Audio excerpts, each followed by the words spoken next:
জয় হিন্দ। এর আগের ক্লাসে আমরা দশম শ্রেণী 8.2 এর পার্ট 1 দেখেছিলাম। পার্ট 1 এ আমরা তড়িৎ-যোজী ধর্ম ব্যাপারে দেখেছিলাম। আজকের ভিডিওতে আমরা ভৌত বিজ্ঞানের 8.3 এর পার্ট 2 দেখব। পার্ট 2 তে দেখব আমরা সমযোজী যৌগ এবং সমযোজী বন্ধন সম্পর্কে। দেখো, এর আগের ক্লাসে তোমাদের মডার্ন পিরিয়ডিক টেবিল আমি তোমাদেরকে ছক করে দেখিয়েছিলাম যে কিভাবে কোন মৌলগুলি কত নম্বর পর্যায়ে এবং কত নম্বর সারিতে অবস্থান করে। সেই ভিডিওটার হেল্প নিয়ে সেখানে আমাদেরকে জানতে হবে যে কোন মৌল বা কোন অ্যাটম কত নম্বর পর্যায়ে কত নম্বর শ্রেণীতে অবস্থান করে। এবং আমি তোমাদেরকে বলেছিলাম যে 1 থেকে 30টা নাম কম করে হলেও মুখস্থ রাখতে, এতে কি হবে তোমরা যখন কোনো রিঅ্যাকশন করবে তখন করতে সুবিধা হবে। তাহলে সমযোজী যৌগ বলতে কি বোঝে, আমি যদি এবার তোমাকে একটা एग्जांपल নেই, ধরে নিচ্ছি H2 কি নিলাম আমি একটা H2। এবার তুমি দেখবা H2 মানে কি, দুটো ধরে নাও এটা একটা হাইড্রোজেন পরমাণু, এটা একটা হাইড্রোজেন পরমাণু, দুটো হাইড্রোজেন পরমাণু যুক্ত হয়ে একটা হাইড্রোজেন অণু তৈরি করলো। তার মানে পরমাণু যোগ পরমাণু সমান সমান কি হলো, অণু। এবারে হাইড্রোজেন কত নম্বরে আছে, 1 নম্বরে আছে।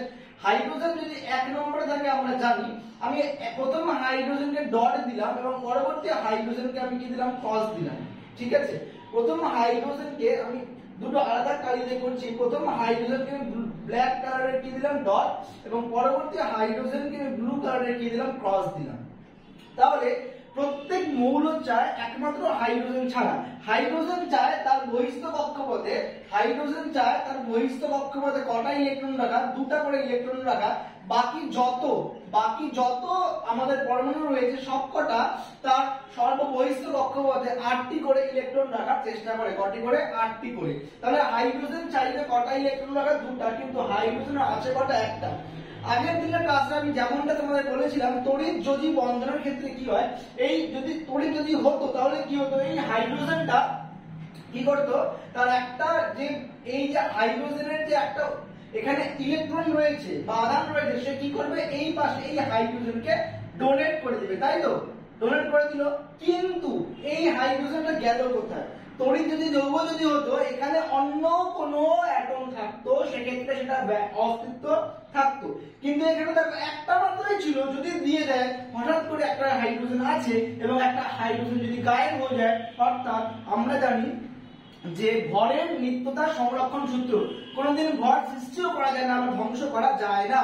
তার মানে এখানে শুধু যে এই হাইড্রোজেনটা দিয়ে নিজে গায়েব হয়ে যাবে এরকম কিন্তু হবে না। তার মানে এই হাইড্রোজেন কি করবে, যখন বলবে এই হাইড্রোজেনটাকে যে তোকে আমি একটা ইলেকট্রন দিব, ঠিক আছে, কিন্তু তুইও আমাকে একটা ইলেকট্রন দিবি। বুঝতে পারছো কি বললাম? তার মানে এই যে জোড়াটা তৈরি হয়ে গেল, ভালো করে দেখবে, এই ইলেকট্রন চলে গেল এর কাছে এবং এর ইলেকট্রন চলে আসলো এর কাছে। তার মানে এখানে আর ইলেকট্রন নেই, এখানে আর ইলেকট্রন নেই। তার মানে এই যে দুটো ইলেকট্রন যে রইল, এরা দুজনে কি করবে, সমানভাবে ব্যবহার করবে। তার মানে এই হাইড্রোজেনের দুটো ইলেকট্রন, এই হাইড্রোজেন এরও দুটো ইলেকট্রন। এবং দেখো, যখন দুটো ইলেকট্রন এই রূপে থাকে তখন আমরা এই দুটো ইলেকট্রনের জন্য একটা সিঙ্গেল বন্ড দিয়ে থাকি। তাহলে আমরা কি পেয়ে গেলাম, H2 পেয়ে গেলাম। এই দুটো হাইড্রোজেন যুক্ত হওয়ার জন্য যে শক্তির প্রয়োজন হলো, সেই শক্তিকে আমরা কি বলবো, সমযোজ্যতা। এইবার দেখো, এই দুটো হাইড্রোজেন যুক্ত হয়ে গেল, যে শক্তির প্রয়োজন হলো, কি বললাম, শক্তি। এই শক্তিটাকে আমরা কি বলবো, সমযোজ্যতা। এবার তুমি বলবে স্যার কেন হাইড্রোজেন তার সর্ববহিস্থ কক্ষপথে দুটো ইলেকট্রন রাখলো? আমরা জানি নিষ্ক্রিয় গ্যাস বা নোবেল গ্যাস কি কি ছিল, helium, neon, argon, krypton, xenon and radon, তাই না? তাই হিলিয়ামের লাস্টে কটা রয়েছে, দুটো ইলেকট্রন। নিয়ন হচ্ছে 10 নম্বরে 2,8, আর্গন 18 নম্বরে 2,8,8। তাহলে দেখো হাইড্রোজেন, হিলিয়াম কি আছে, দুটা, হিলিয়ামের শেষ কক্ষপথে দুটা, বাকি সবার শেষ কক্ষপথে কটি করে আছে, দেখো 8টি করে ইলেকট্রন রয়েছে। তার মানে একমাত্র হাইড্রোজেন কার মতো রূপ নেবে, হিলিয়াম, বাকি সবাই তার নিকটবর্তী ইলেকট্রন বিন্যাসের চেষ্টা করবে। যেমন আরেকটা एग्जांपल যদি আমরা নেই, ফ্লোরিন, F2 নিলাম ফ্লোরিন। আচ্ছা, ফ্লোরিন কত নম্বরে আছে? আশা করি তোমরা মিনিমাম 30টা নাম মুখস্থ করেছো, তাই না? দেখো, ফ্লোরিন হচ্ছে 9 নম্বরে রয়েছে। কত নম্বরে রয়েছে? 9। দুটো ফ্লোরিন আমি রাখলাম, ফ্লোরিনের কত 2,7 2,7। তার মানে এই ফ্লোরিনের বহিস্থ কক্ষপথে 7টা ইলেকট্রন রয়েছে। কটা? 7টা। আমি আপনি দেখবে ডট দিয়ে করলাম 1 2 3 4 5 6 7 এবং এই ফ্লোরিনেরও বহিস্থ কক্ষপথে 7টি ইলেকট্রন রয়েছে 4 5 6 7। এইবার দেখো এই ফ্লোরিন বলবে ইস আমার যদি আরেকটা ইলেকট্রন হয়ে যায় আমি ফুলফিল হয়ে যাব, আমার বহিস্থ কক্ষপথে 8টা ইলেকট্রন হয়ে যাবে। এই ফ্লোরিনও একই কথা বলবে। এবার দুজন মিলে একটা কি করবে? সন্ধি করবে। বুঝতে পারছো কি বললাম? কি সন্ধি করবে? যে দেখ ভাই তোকেও আমি ইলেকট্রন দিব, কিন্তু বিপরীত ক্রমে তোকেও আমাকে একটা ইলেকট্রন দিতে হবে। ব্যাস, তাহলে এই দুজন কি করলো? ইলেকট্রনের আদান প্রদান করে নিল। বুঝতে পারছো কি বললাম? তাহলে এইখানে এই দুটো ইলেকট্রন থাকলো না, তাহলে 6টা আর 2টা কত হয়ে গেল? 8টা। এরও 6টা আর এবং এরও এই পাশে 2টা হয়ে গেল কটা? 8টা। তাহলে দেখো ফ্লোরিন ফ্লোরিন এই দুটো ইলেকট্রনের জন্য একটা বন্ড তৈরি হয়ে গেল, অর্থাৎ দুখানা ফ্লোরিন কি হয়ে গেল? F2 তৈরি হয়ে গেল। বুঝতে পারছো কি বললাম? সিমিলারলি আমরা HFO তৈরি করতে পারি। কিভাবে? দেখো হাইড্রোজেন হাইড্রোজেন তৈরি হয়ে গেল, ফ্লোরিন ফ্লোরিন তৈরি হয়ে গেল। এবার দেখো যদি HF করি আমরা, স্যার হাইড্রোজেন তো 1 এ আছে, স্যার ফ্লোরিন 2,7 আছে, শেষ কক্ষপথে কটা? ফ্লোরিনের 7টা 1 2 3 4 5 6 7। হাইড্রোজেন কি করবে? দেখ তোকে আমি একটা দিব, ঠিক আছে প্রবলেম নাই, তুইও আমাকে একটা এখান থেকে দিয়ে দে, দিয়ে দিল। তাহলে এই দুটো আর এখানে থাকলো না। আলটিমেট কি হয়ে গেল? দেখো হাইড্রোজেনের দুটো, ফ্লোরিনও 2 আর 8। বুঝতে পারছো কি হয়ে গেল? Bond H single bond F। Simple. HCl hydrochloric acid যদি আমরা দেখি তখন কি করে হচ্ছে? হাইড্রোক্লোরিক অ্যাসিড HCl, হাইড্রোজেন তো 1 নম্বরে এবং ক্লোরিন কত নম্বরে? 17 নম্বরে। ক্লোরিন যদি 17 হয় ভাঙবো প্রথম অরবিটালে 2, তারপরে অরবিটালে 8, তারপর অরবিটালে 7। এবার তোমার যদি বুঝতে অসুবিধা হয় তাহলে 17টা ভাঙলাম কি করে? আগের ভিডিও দেখবে, সেখানে ইলেকট্রনিক কনফিগারেশন অর্থাৎ ইলেকট্রন যে বিন্যাস রয়েছে কক্ষপথ অনুযায়ী পুরো ভিডিওতে বোঝানো হয়েছে। এবার দেখো হাইড্রোজেন এর বহিস্থ কক্ষপথে একটা, ক্লোরিনের বহিস্থ কক্ষপথ খালি নেব 7টা। তাহলে 1 2 3 4 5 6 7। হাইড্রোজেন কি বলবে? তোকে যদি একটা দেই তো 8টা তো হয়ে যাবে, ঠিক আছে। ক্লোরিন তো 8টা হয়ে যাবে, কিন্তু আমি তো 0 হয়ে যাচ্ছি। তাহলে একটা কাজ কর, তোর কাছ থেকে একটা ইলেকট্রন আমাকে দে, আমার কাছ থেকে তুই একটা ইলেকট্রন নিয়ে সমানভাবে ব্যবহার কর। এই যে শব্দ সমানভাবে ব্যবহার হওয়া, সমযোজ্যতার ক্ষেত্রেই একমাত্র এই শব্দটা ব্যবহার করা হয় কি? সমানযোজ্যতা। তাহলে হাইড্রোজেন একটা দিয়ে দিল, ক্লোরিনও একটা দিয়ে দিল। তাহলে হাইড্রোজেনের কটা বন্ড হয়ে গেল? 2টা। ক্লোরিনের কটা বন্ড, কটা ইলেকট্রন হয়ে গেল? 8টা। তাহলে হাইড্রোজেন এবং ক্লোরিন একটা সিঙ্গেল বন্ড দিয়ে যুক্ত হয়ে গেল। বাস। তাহলে তোমাকে যখন কোনো বন্ড দিবে আর বলবে দেখাও যে এদের লুইস ডট বা ক্রস ডট, ভালো করে শুনবে, তোমাকে কি বললো? ডট বা ক্রস, বা বলতে পারে লুইস ডট বা ক্রস। দেখো আমি একটা কি দিয়েছি? ডট, একটা দিয়েছি ক্রস। এটাই হলো লুইস ডট বা ক্রস। তার মানে তোমাকে কোশ্চেন কি হয়ে দিতে পারে? বলতে পারে ডট এবং ক্রস দেখাও, H2 HF F2 HCl বলতে পারে। তোমাকে বলতে পারে লুইস ডট এর মাধ্যমে এক সমযোজী বা সমযোজী ধর্ম যে রয়েছে এক বন্ধনের দেখাও। বুঝতে পারছো কি বললাম? এবার দেখো আমি তোমাদেরকে লাস্ট আরেকটা एग्जांपल দিচ্ছি, মিথেন। দেখো মিথেনের ক্ষেত্রে কি হচ্ছে? CH4 আমরা জানি যে মিথেনের সংকেত এটা। স্যার কি করে হচ্ছে দেখি এবার। স্যার কার্বন কত নম্বরে? 6 2,4। স্যার হাইড্রোজেন কত? এটা তো আমরা জানি 1। স্যার কার্বন এবং হাইড্রোজেন, স্যার কার্বনের 2,4, কার্বন ওটা 4টা ইলেকট্রন খুঁজবে, তাই না কি রাখতে হবে? কার্বন বলবে দেখ আমার 4টা ইলেকট্রন প্রয়োজন। কটা হাইড্রোজেন আছে? 4টা হাইড্রোজেন আছে। দেখো কার্বনকে আমি সেন্টারে রাখলাম এবং 4টা হাইড্রোজেনকে আমি চারিদিকে রেখে দিলাম। ভালো করে দেখে নাও, প্রত্যেকটা হাইড্রোজেনের কটা করে ইলেকট্রন? বহিস্থ কক্ষপথে একটা। আমি প্রত্যেকটা হাইড্রোজেনের ইলেকট্রনকে ডট দিয়ে দিলাম ব্লু কালারে, প্রত্যেকটা হাইড্রোজেনকে আমি ব্লু কালারের ডট দিয়ে দিলাম। ওকে, কার্বনের বহিস্থ কক্ষপথে কটা ইলেকট্রন? 4টা, আমি ক্রস দিয়ে দিলাম 1 2 3 4। হাইড্রোজেন বলবে আচ্ছা কার্বন তুই একটা ইলেকট্রন আমাকে দে। এই হাইড্রোজেনটা 1 নম্বর হাইড্রোজেনে বলবে একটা দে, 2 নম্বর হাইড্রোজেনে বলবে একটা ইলেকট্রন দে, প্রত্যেককে কি বলবে একটা করে ইলেকট্রন দিয়ে দে। কার্বন কি বলবে আচ্ছা তোরা সবাই ইলেকট্রন নিয়ে নিবি আর আমি একটা কাজ কর, আবার চুক্তি কর, আমি তোদেরকে একটা করে ইলেকট্রন দিব ঠিকই, কিন্তু তোরা প্রত্যেককে আমাকে একটা করে ইলেকট্রন দিবি। তাহলে দেখো চারটা তো ছিলই, এর থেকে যদি না 5 6 7 8 হয়ে গেল না কার্বনের অক্টেট গ্রুপ অনুযায়ী লাস্ট অরবিটাল বা কক্ষপথে 8টা ইলেকট্রন। তেমনই হাইড্রোজেনের কটা হয়ে গেল শেষ কক্ষপথে 2টা। তাহলে আমরা যখন দেখবো দেখো হাইড্রোজেনের 2টা হয়ে গেল, প্রত্যেকটা হাইড্রোজেনের 2টা করে বন্ডিং দেখা দিল না শেষ।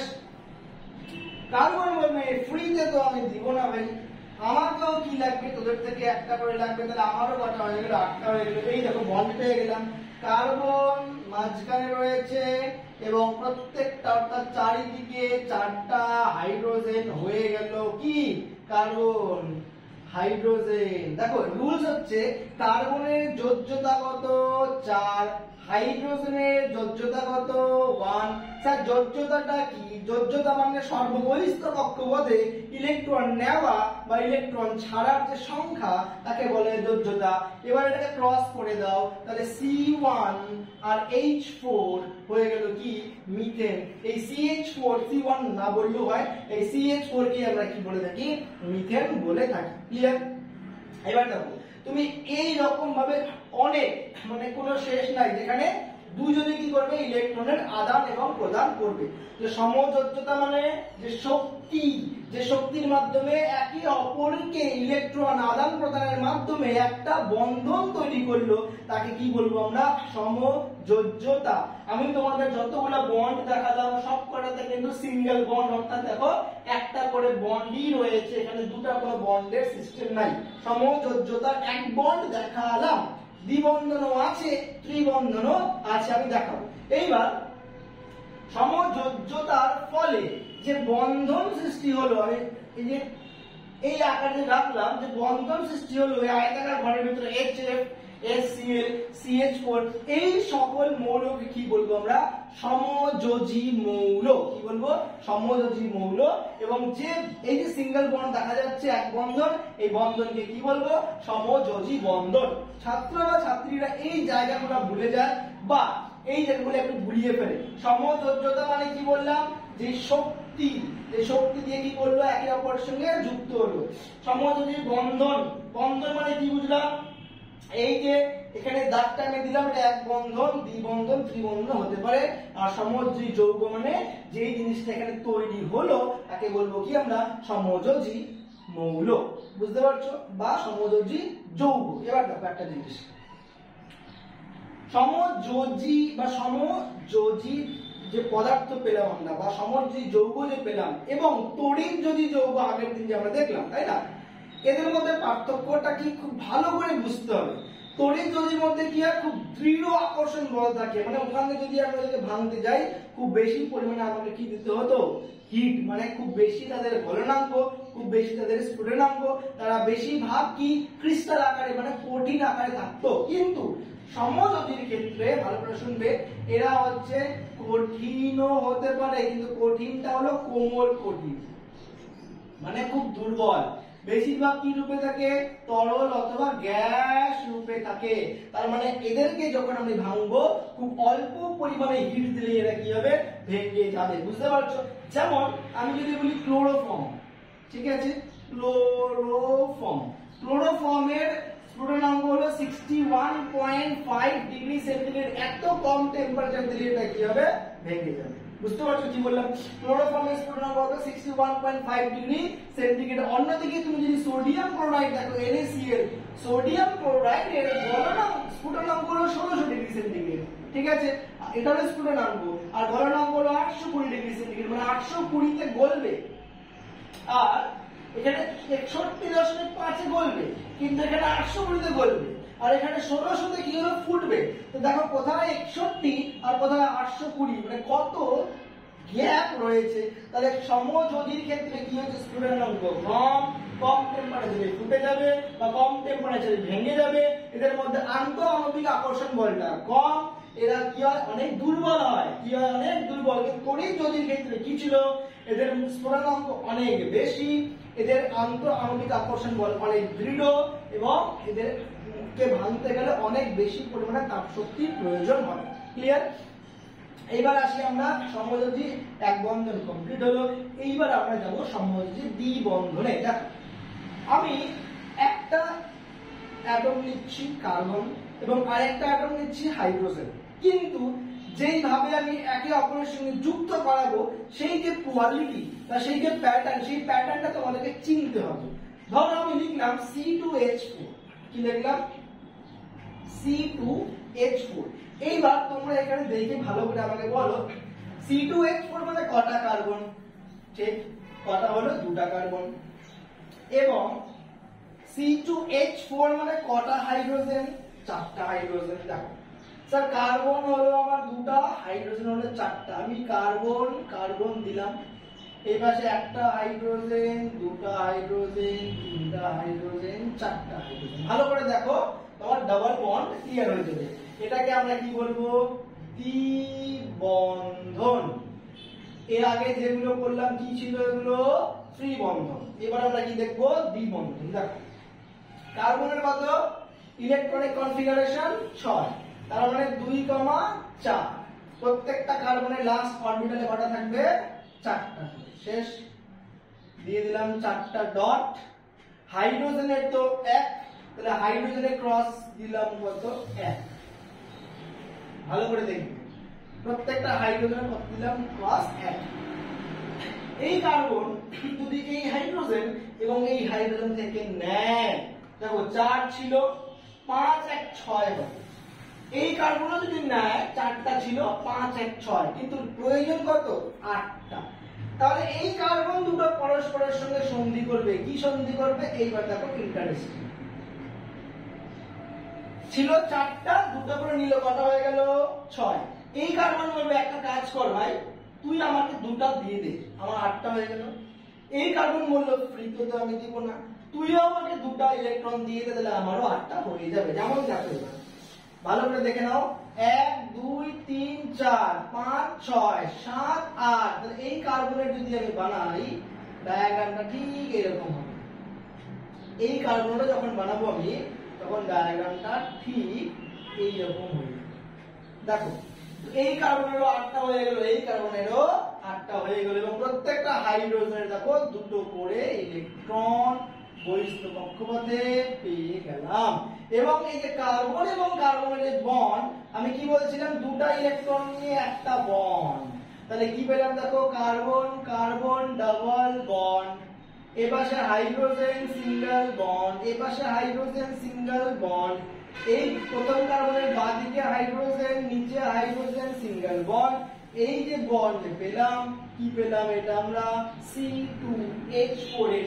দেখো এবার তুমি বলবে স্যার এখানে এক বন্ধনও আছে, দ্বিবন্ধনও আছে, যেখানে সবথেকে বেশি বন্ধন উপস্থিত সেই বন্ধনটা কি বলবো আমরা? এর স্ট্রাকচার, অর্থাৎ এটা কি স্ট্রাকচার যুক্ত? দ্বিবন্ধন যুক্ত। ক্লিয়ার? এবার আমরা লাস্ট দেখবো C2H2 অ্যাসিটিলিনের ক্ষেত্রে। দেখো ত্রিবন্ধন, C2H2 অ্যাসিটিলিন একে আমরা বলতে পারি। ঠিক আছে, এবার দেখো এখান থেকে বুঝতেই পারছো তোমরা কার্বন কটা? দুটা। হাইড্রোজেন কটা? দুটা। ক্লিয়ার? কার্বনও দুটো রয়েছে স্যার, এবং হাইড্রোজেনও দুটোই রয়েছে।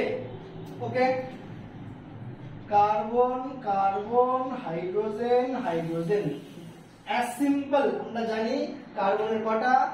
2, 4, তাহলে 1 2 3 4, 1 2 3 4। হাইড্রোজেনের তো 1 দিয়ে দিলাম। তোকে একদম আগে হাইড্রোজেনকে মিলিয়ে নাও, হাইড্রোজেন নিয়ে নিল কার্বন দিয়ে, হাইড্রোজেনের 2টা হয়ে গেল। কার্বন কি ফ্রিতে দেবে? দিবে না। 1 2 3 4 5, 5টা হলো কার্বনের, আরো 3টা লাগবে, পাশের কার্বন থেকে 3টা নিয়ে নিবে। তাহলে দেখো কার্বনেরও 5 3 8, এবং ডান দিকের কার্বনেরও কি হচ্ছে? দেখো 1 2 3 4 5 6 7 8। ক্লিয়ার? তাহলে আমি কি পেলাম? Carbon triple bond. কেন? 1 2 3 carbon, single bond hydrogen, single bond hydrogen. তাহলে আমরা কি পেয়ে গেলাম? অ্যাসিটিলিন এর ট্রিপল বন্ড স্ট্রাকচার পেয়ে গেলাম। ক্লিয়ার? তাহলে সমযোজী আর তড়িৎযোজী বুঝলাম। সমযোজী এবং তড়িৎযোজীর মধ্যে একটা বড় পার্থক্য হলো সমযোজী যৌগ তড়িৎ পরিবহন করতে পারে না, কারণ তারা কোনো আয়ন রূপে থাকে না, কিন্তু তড়িৎযোজী মৌল তড়িৎ পরিবহন করতে পারে। সমযোজী যৌগ জলের মধ্যে গুলবে না, তার জন্য তড়িৎ পরিবহন করতেও পারে না, কিন্তু তড়িৎযোজী যৌগ জলে গুলতে পারে। ধ্রুবীয় অণু, সমযোজী হলো অধ্রুবীয়। সমযোজী যৌগের মধ্যে এক্সেপশনাল থাকবে কে না চিনি, কে না HCl, গ্লুকোজ। এরা কি হবে? জলে যদি গুলে তাহলে পরে তড়িৎটাকে পরিবহন করতে পারে। সিম্পল একটা এক্সেপশনাল বলে দিলাম, এটা মাথায় রাখবে। আশা করি তোমরা সমযোজী যৌগ এবং তড়িৎযোজী যৌগ সম্পর্কে এই যে পার্ট 1 এবং পার্ট 2 ভিডিও দিলাম বুঝতে পারছো। এর পরের ভিডিওতে আমরা তোমাদের ফিজিক্যাল সায়েন্সের যে 8.3 চ্যাপ্টার রয়েছে তড়িৎ বিশ্লেষ্য, যাকে ইংলিশে বলা হয় ইলেকট্রোলাইসিস, নিয়ে আলোচনা করব। তোমাদের যদি এই ভিডিও সম্পর্কে কোনো সমস্যা হয় তোমরা কমেন্ট বক্সে কমেন্ট করতে পারো, যত শীঘ্রই সম্ভব তোমাদেরকে তোমাদের সমস্যাগুলি আমি বুঝিয়ে দেব। দেখো স্টুডেন্ট, সিম্পল লজিক, স্কুলগুলিতে এখন আর পড়াশোনা হয় না, যা পড়তে হবে তোমাদেরকে বাড়িতে পড়তে হবে এবং কোচিং সেন্টারে পড়তে হচ্ছে। কারণ দেখো স্কুলগুলোতে প্র্যাকটিক্যালি তুমি যখন দেখো, জানুয়ারিতে স্কুল খুলবে, খুললো, মাধ্যমিক পরীক্ষা স্কুল বন্ধ, উচ্চ মাধ্যমিক পরীক্ষা স্কুল বন্ধ, 10 দিন ক্লাস হবে, টিচাররা বলবে তোরা টিউশন কারণে স্কুলেই আসিস না কেন, স্কুলে পড়ে, স্কুলে ভালো করে পড়া হবে, 10 দিন ক্লাস করিয়ে আবার 1.5 মাসের গরমের ছুটি। তাহলে বাচ্চারা পড়বেটা কখন? স্কুলে কিন্তু আর পড়াশোনা হয় না, স্কুলে কম্পিটিশন হয়। কিসের কম্পিটিশন জানো? ওই টিচার ক্লাসে এসে 2 ঘন্টা টাইম ওয়েস্ট করলো, আমি 3 ঘন্টা টাইম ওয়েস্ট করবো। আর আমাদের কোচিং সেন্টারে কিসের কম্পিটিশন হয়? যে টিচার যদি 4 ঘন্টা পড়ায় আমি 6 ঘন্টা পড়াবো। সো কোচিং সেন্টার যেগুলো রয়েছে এখনকার জেনারেশনে কি হচ্ছে? পড়াশোনা হচ্ছে, আর স্কুলে কিন্তু পড়াশোনা হচ্ছে না। স্কুল হেড মাস্টার বা হেড টিচার কি এখন তাদের ট্রেডিশন হয়ে গেছে স্কুল নষ্ট, স্কুল নষ্ট। আর ওয়েস্ট বেঙ্গল গভর্নমেন্ট, যে কোনো গভর্নমেন্ট কি হয়েছে এখন, যে স্কুল যে রয়েছে এখন মানে সরকারি স্কুল, প্রাইভেট স্কুলের কথা বলছি না, সরকারি স্কুলের কথা বলছি। সরকারি যে স্কুল রয়েছে সেক্ষেত্রে স্কুলই বন্ধ করে দিচ্ছে, পড়াশোনা সিস্টেমই নষ্ট করে দিচ্ছে। পড়াশোনাটা পুরোটাই আগের থেকেও এখনো কি নিজের উপর, পড়াশোনাটা পুরোটাই নিজের উপরে। তুমি কি করে পড়তে চাও, তোমার কাছে সব রকম ব্যবস্থা রয়েছে। তুমি অনলাইন থেকে পড়াটা নিবে, বইপত্র থেকে নিবে, নাকি দুটো থেকে কম্বিনেশন করে নিবে, পুরোটাই তোমার উপরে। আজকের মতো এতটুকুই, জয় হিন্দ।